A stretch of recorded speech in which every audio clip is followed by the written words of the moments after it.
So I had no idea this was coming, but clearly it has arrived, guys. Dan Wooten has been really exposed with screenshots, messages, and celebrity link-ups revealed, their identities revealed via Byline Times of the 8th part of their investigation. And it's really bad, guys. It's awful. Hey guys, it's Morali. Hopefully you guys are all doing well today. Back in again with another video. If you have not subscribed, guys, click that button. I would really appreciate it if you guys would click that button and subscribe. It's fresh content 24/7. It is daily and consistent content injected. Click that button, guys, and subscribe to the channel. I'm gonna give you 5 seconds so that you guys can just click that button. Thank you so much. I really appreciate it. So let's get into this, where everyone knows about Dan Wooten and his escapades and his ways and how manipulative and harmful he has been, especially with Byline Times doing a great amount of investigation and work to do so. So definitely go and check them out and read this article at length. But I'm gonna just really get into it for you guys because a lot of it is really bad. Dan Wooten met young male reality TV stars through his work as a prominent show business journalist, and then privately propositioned them to do photo shoots at his home for underwear brands in an abhorrent abuse of power. Among those, Wooten targeted over an 8-year period between 2011 and 2019, during which he was working for The Sun, ITV and the Daily Mail. He targeted the Only Way is Essex star Kirk Norcross, Big Brother contestant JJ Bird, and an X Factor singer who was just out of his teens. Each had first encountered Wooten, today a star presenter on GB News, as a result of their involvement in the television industry, on which it was his highly paid job to report and through which he enjoyed a powerful media influence. Wooten was on his first day as editor-at-large at the Daily Mail in December 2011 when he approached Big Brother Series 11 contestant JJ Bird, then 25, and who is today a boxing trainer. Mr. Bird, who refused Wooten's offers, is amongst the group of people in the public eye to discuss their interactions with Wooten. He told Byline Times, "Dan told me he was an amateur photographer and was working with underwear brands. He invited me to do a test shoot at his flat with a fee attached. At that time, I was trying to fund my boxing career and develop my career in entertainment. Dan was a big name in the world. Looking back now, it was a complete abuse of his power and position, and he should not have been offering to do that kind of thing." Mr. Bird said Wooten contacted him first on Facebook, claiming, "There is one person who I'm working for at the moment who's really keen to get you for work." In later messages, Wooten changed it to "2 people I'm working with. It's just a test shoot, so it's low-key, not for publication, we'll still pay. Just, I want you in various sportswear, swimwear, underwear, which I'll run by the man I'm working for before he decides how to do a full shoot, which could be for publication. Just to be certain, could you text or email me a quick shot of you shirtless now, but I'm pretty sure we'll go ahead with you anyways. Don't necessarily need to be mega ripped." Wooten followed up saying the shoot would be at mine in E1, very creepy, adding that they also want to know if you will do a couple of nude shots too, because they do a lot of that, and that they don't necessarily need your face in it. Mr. Bird declined and said I wasn't having any of that. During the interactions, Wooten even gave Mr. Bird his personal email address to the one, which is basically one that he uses today. Last week, this newspaper revealed that a password connected to that address had been publicly exposed in 2018 as well. Wooten was The Sun's associate editor in 2016 when he approached the X Factor singer, who just left his teens, who was asked not to be named, to pose for a photo shoot at his home.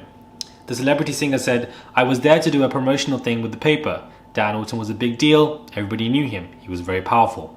I obviously said no and didn't ask which celebrities he was referring to, as I wasn't vaguely interested. I remember thinking, why would that benefit me? What would I get from that?" Another celebrity, whom Byline Times is not identifying, did accept Wooten's offer. He said, "Dan invited me to do a test shoot for some underwear brand for £1,000. I went along thinking it was a semi-pro shoot and might help my career because Dan was on, the Lorraine show. The studio was just his front room. There was nobody else there, just us. There was no backdrop or anything like that. Despite Dan telling me it was a shoot for these brands, he just gave me normal boxer shorts to wear and I changed into them in his bedroom. I thought it was very strange, but this man was so influential. He then brought out latex stuff, which I refused to wear. He also asked me to pose nude, but I refused to do that too. The whole situation was weird and was not what I was expecting. Dan refused to pay me the full fee. We'd agreed because I wouldn't go nude. It really creeped me out." Wow, guys. It was a thrill and fantasy and power dynamic. In the third case, Dan Wooten approached the Only Way is Essex star Kirk Norcross on his own personal number via WhatsApp. "It would be weird for anyone to be messaging me, especially him. Wooten's approach was, hey man, was to make a modeling proposition. This is how he was coming, but Mr. Norcross declined. Following the first publication by Byline's Times, Wooten also then reached out to Mr. Norcross last month to ask him to contribute to a crowdfund, which has stalled at 38,000 on the way to 150k to apparently finance legal actions against Byline Times. Can you imagine the audacity of asking someone who you have targeted in this way to help fund your legal fees, Mr. Norcross said. It was so desperate. I would encourage anyone who has had an inappropriate interaction with Dan Wooten to come forward and share their stories so we can get to know the true scale of these activities. Byline Times has also uncovered other non-celebrity incidents in which Wooten relied upon the financial power afforded by his profession to enable extremely inappropriate behavior. An example, from 25th April 2018, Wooten booked a home visit via a reputable agency for a sports massage from a 21-year-old male trainee osteopath. During the visit, the masseuse, a straight man whose photo was advertised on the agency's website, revealed to Wooten that he was struggling financially to pay his rent in London. There we go. 4 minutes after leaving Wooten's E1's address, the masseuse received a text message from Wooten, but not from Wooten's own mobile phone number. Instead, the message appeared to come from a number. The opening message said, hey man, thank you so much for that. No, you just said, about your rent and doubling it. I have a budget for you and etc. When the masseuse said no, stressing that his visit was strictly professional, Wooten persisted by offering modeling work outside the massage. This time for 2,000 on the basis it would be totally confidential and between us only.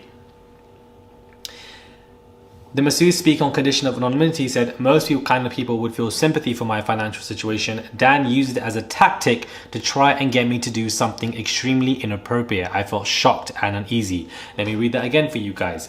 Dan used it as a tactic to try and get me to do something extremely inappropriate. I felt shocked, uneasy. Does it sound like Hugh Edwards? Doesn't sound like Philip Schofield? So many of these men.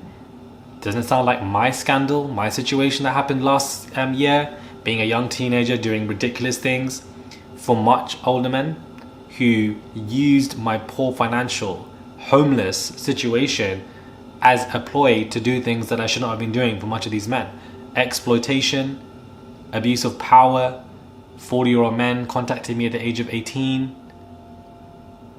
similar to this 21-year-old or the X Factor teen contestant, going to his house, trying on things, persisting, making him wear nude latex, making him do nude shots, and it's just him and you in a room in his house. What if you couldn't leave? What if the doors were locked? What if that teen contestant wasn't allowed to leave? This is absolutely horrific. And what really scares me now is I feel like we need to brace ourselves, because I don't think these are the only victims. I don't think these are the only celebrities at hand here. Not only are there going to be majority of non-celebrities, but I think that we are just touching the surface with Dan Wooten. This is the 8th part of an investigation via Byline Times, and I feel like we are just touching the surface, where you have so many of these men, in the public eye or not, who have money, influence, power, and they will abuse it, and they don't go to their age mates because their age mates have money, they have their own power, they've got their own family and etc. Why would a 40-year-old man go to another 40-year-old man? It's not going to work like that. There needs to be an uneven amount of power, where the person who's older has most of it, the person who doesn't has less of it. And you have these men in their 50s, in their 40s, who go to young 18 to 22-year-old boys, find out, they jump through the legal loophole because, we're not 16, we're not 15, we're not minors at that age, we're now 18, we're responsible for our actions at the age of 18, 19, 20. And of course, we are, but there is a line of exploitation, abuse and power, and majority of responsibility being held by the grown 40-year-old men who come to these 18-year-old boys and girls who are in dire financial situations, who are homeless like me, running from a lot of abuse, running from significant abuse, and you run into dark sex work and stuff like this for grown, weird, rich men like Dan. And for example, these teens who went into actually proceeded and accepted his offer because they needed the money, because they couldn't pay their rent or etc. What if you weren't allowed to leave his house? What if the doors were locked? What if when you tried to leave, he then drugged you and you fainted and then he R-worded you or something took place? That's how dangerous these situations are when you are entering people's houses who are much older than you. You don't know who they are. You have no idea, but you put yourself, like me, in those dangerous situations because you need to survive. And the prospect of, collecting that fast money puts you in a position that is much safer, but you have to put yourself in dangerous scenarios to even get to that point because you need that fast money. And fast money is cash in hand the next day that you can use to pay your rent, pay your bills, pay your children, put a roof over your head, stay in a cheap hotel so that you can just survive for the next week on. So I do feel like when people question, oh, why would these young boys accept these grown men stuff? Why couldn't they have done anything else? You are projecting a lot of privilege. It's your anger or your frustration at why these young boys are doing all of this stuff. It's rooted in privilege because you don't understand that level of survival. You have not understand the level of homelessness. You do not understand that level of sexual abuse that some of these boys may go through and put themselves in those predicaments. You don't understand the level of how dark sex can be because you haven't lived through any of those four experiences. So how can your opinion or rage land or make any sense, in my opinion, when people get angry at these young boys for doing this stuff, when surely most of your anger or upset should lie with the grown men? Because if you had a daughter, if you had a son at the age of 17, 18, 19, 20 who said that they were uncomfortable, pressured and told and forced to do things for much older men in their 40s and early 50s or late 30s, and they really pressured you and they were very wealthy and rich and would threaten you, your concern would be more with these men than these young boys. And it really is a huge problem in the UK, all everywhere. The fact that this is the third person in the public eye that I'm discussing and outlining and reiterating and also relating to my scenario, what happened last year, the third person from Philip to Hugh to Dan Wooten, is absolutely disgraceful. Like, who else in the UK that we watch every day on TV is doing this stuff with young boys, or people not even on TV and who are not even celebrities? It's really it's really bad. Byline Times' latest revelations about Wooten's private and professional conduct raise questions about safeguarding for The Sun, Daily Mail, and ITV, according to Professor of Media Law. This story raises profound and deeply troubling public interest concerns, he said. Underlying it is an abhorrent abuse of power. There is a well-established legal principle that those who hold power, whether in government or in private organizations, must be subject to public scrutiny when their conduct fails so far below the standard expected. Here we have serious safeguarding concerns that demand an explanation from ITV, the Daily Mail and The Sun as to how one of its employees was able to use the status and charisma of his role to seduce others to bend to his will, to satisfy his own, predilections without consequence. Without consequence, for sure. Without consequence, for sure. A spokesperson for DMG Media, publisher of The Mail, said, "We are not aware of any safeguarding issues raised in relation to Dan's period working as a freelance columnist for us." So I just feel like with even more of this information coming out, is he still going to be employed by the GB News? Is he still going to be, because the Mail have dropped him and GB News should rightly do so as well. This man had the audacity to not only initially go to these young boys or in their teens and 21-year-olds and 25, whatever if they were, to ask them. He went back to that Only Ways Assets guy last month to say, put money in my crowd fund because that's what I deserve and that's what you will do. Even though I try to manipulate and use you for test shoots, I still want you to help me and that's what you're going to do. It just sounds like an entitled, spoiled brat who is used to getting his way, and the fact that people even donated nearly £40,000 to him when that could have been donated to a charity or some kind of important fund for young boys is an absolute shame, because why does he need this money? And he hasn't even made the $138,000, and he can't even sue for defamation if the information about him is not defaming him and it's factual. How can you sue? And in the eyes of the UK law, defamation within itself not only is very hard to prove, but also is very expensive to prove as well. This is where things get even more serious now, because the drug and R wording from that sex worker that came out, then the videos behind the washing machine that his ex Alex Truby found of the fact that he was trying to film people without their consent and pressurizing them, and now celebrity names have been revealed of where he used to invite them to his home, pressurize them to do nude shots, bribe them with money, pressurize them to do latex shots, and it was just literally just him taking pictures of young 21, 18, 19-year-old boys, whatever they were, coming to his home. Like, what the hell is this man doing? And what else is there that we have not uncovered? Because this is a juggernaut article that Byline Times have released today. It is shocking, and it shows you the prevalence of how young boys, whether they're black, brown, white, young boys of all races, young boys in the UK are not connected to any safeguarding charities or people. They're not protected in their schools, after school clubs, youth clubs, etc. They are not protected in any way, and they can be manipulated, used. It doesn't absolve the boys or me, for example, from taking responsibility, because if you don't take responsibility, you don't grow as a human being. But at the same time, there needs to be a larger conversation, that, these are grown men who are hiring us for these and exploiting us with the money and abuse and power that they have. And why can't we as boys go somewhere? Why couldn't these boys have gone somewhere to stay away from predators like Dan Wooten? It is extremely sad how there's just nothing for young boys today, and then they grow up to be men that aren't the men that they should be, in my opinion,